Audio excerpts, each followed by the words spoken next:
जय भीम, नमो बुद्धाय साथियों। कल रात बीटीएमसी बोध गया टेम्पल मैनेजमेंट कमेटी का एक लेटर मुझे नॉर्थ इंडिया के साथी ने भेजा है। वह सेक्रेटरी के द्वारा निर्देश या आदेश दिया गया है कि महाबोधि टेम्पल के अंदर अब कैमरा लेकर जाने पर पाबंदी। बीटीएमसी क्यों ऐसा आदेश पारित कर रही है, जबकि उनको खासा पैसा उससे मिल रहा था। देश दुनिया के जो बौद्ध अनुयायी, विजिटर, संशोधक वहां आते हैं तो वो अपनी यादें उस कैमरे में, उस वीडियोग्राफी में दर्ज करते हैं। मगर बीटीएमसी ने यह आदेश क्यों निकाला कि अंदर अभी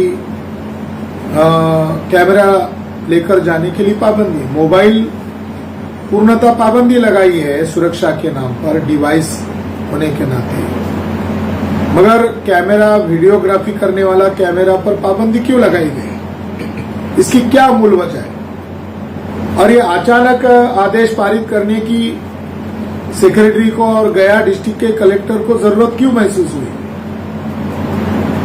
तो इसलिए जरूरत महसूस हुई कि बीटीएमसी के विधर्मी ब्राह्मण लोग, गया डिस्ट्रिक्ट का कलेक्टर और महंत ब्राह्मण, ये सारे मिलकर वह तानाशाही रवैये का इस्तेमाल कर रहे हैं, गुंडागर्दी कर रहे हैं और महाबोधि महाविहार जैसी पवित्र जगह पर शिवलिंग स्थापित किया है। और ये काम बीटीएमसी के लोगों के द्वारा कराया गया है। संजय मिश्रा कौन है? ब्राह्मण है। क्या करता है अंदर? बीटीएमसी का वर्कर है। दुबे कौन है? बीटीएमसी का वर्कर है। और जो 5 मेंबर तो इसके लिए दोषी है ही। मेरे पास 40 का आंकड़ा है जो अंदर इसी का काम कर रहे हैं कि ये महाबोधि महाविहार नहीं है, बल्कि ये शिव मंदिर है। और बुद्ध की 5 प्रतिमाओं को ये 5 पांडव कहकर प्रचार में ला रहे हैं। तारा देवी को द्रौपदी कहकर उसका ब्राह्मणाइजेशन कर रहे हैं। मैं स्वयं पिछली बार 10 दिन पहले वहां अंदर गया था, तो वहां दुबे की जगह पर दूसरा चोटीधारी ब्राह्मण खड़ा था।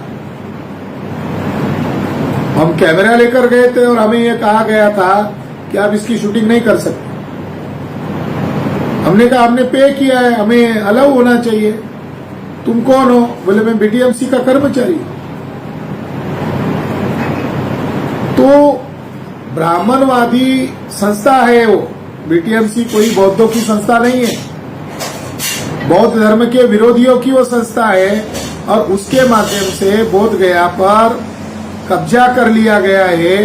ये बात देश और दुनिया के लोगों को मालूम हो जाने के कारण बीटीएमसी अब डर गई है और इसलिए तानाशाही रवैये का इस्तेमाल कर रही है कि ये सच्चाई लोगों को पता न चले। ये इसके पीछे की वजह है। दूसरी आशंका है लोगों के मन में कि वो कैमरा को अंदर लेकर जाने के लिए पाबंदी लगाने की वजह ये भी हो सकती है कि अंदर बौद्ध स्तूपों को, बौद्ध मूर्तियों को क्या बीटीएमसी के लोग क्षति पहुंचाना चाहते हैं और क्षति पहुंचाने के बाद उसके एविडेंस छुपाना चाहते हैं।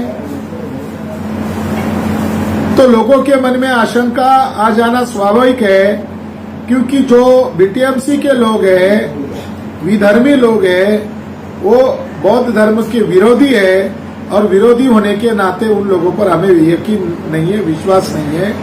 इसलिए बीटीएमसी इस आदेश को तुरंत वापस ले, नहीं तो जनता उग्र हो सकती है और बड़ा आंदोलन कर सकती है। नंबर 2, आने वाली 5 अप्रैल को कोकण स्तरीय विशाल जनसभा कल्याण में आयोजित कर रहे हैं। और 6 अप्रैल को नागपुर में बेजनबाग ग्राउंड पर शाम 4 बजे से 10 बजे के दौरान एक विशाल जनसभा का आयोजन कर रहे हैं, जिसमें राजेंद्र पाल गौतम जी आ रहे हैं, भिक्खु विनयाचार्य जी आ रहे हैं, चंद्रशेखर आजाद जी आ रहे हैं, माननीय भीमराव अंबेडकर जी आ रहे हैं, कई सारे गणमान्य लोग आ रहे हैं। और 6 अप्रैल की जनसभा लाखों की जनसभा होने वाली है और उसमें अंतिम फैसला लिया जाएगा। अभी अगला कदम क्या होगा?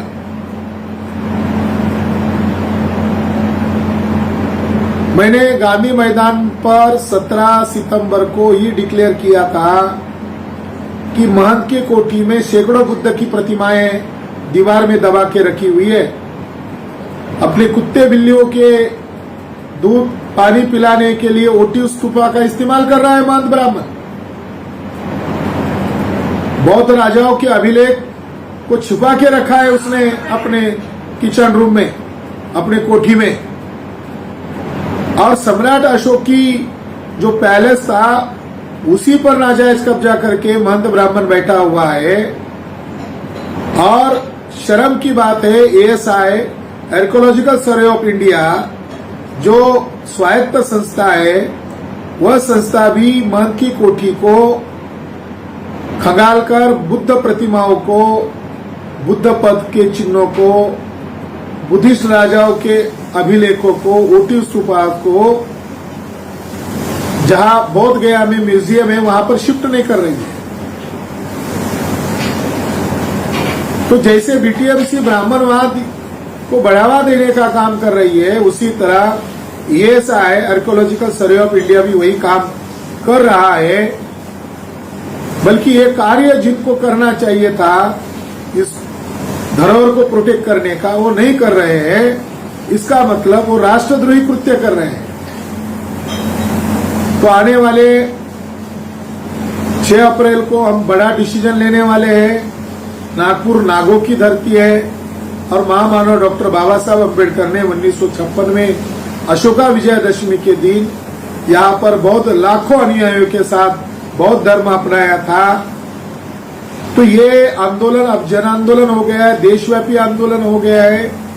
और लोगों की जो भावनाएं, तमन्नाएं हैं कि जल्द से जल्द महाबोधि महाविहार ब्राह्मण मुक्त हो जाए, इसके लिए 6 अप्रैल की सभा बहुत ही कारगर सिद्ध होने वाली है।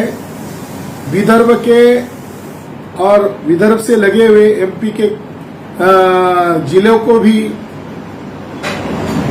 मैं अपील करना चाहता हूं। इधर खानदेश रीजन के जलगांव, भुसावल, नासिक से भी भारी संख्या में लोग यहाँ पधारिए।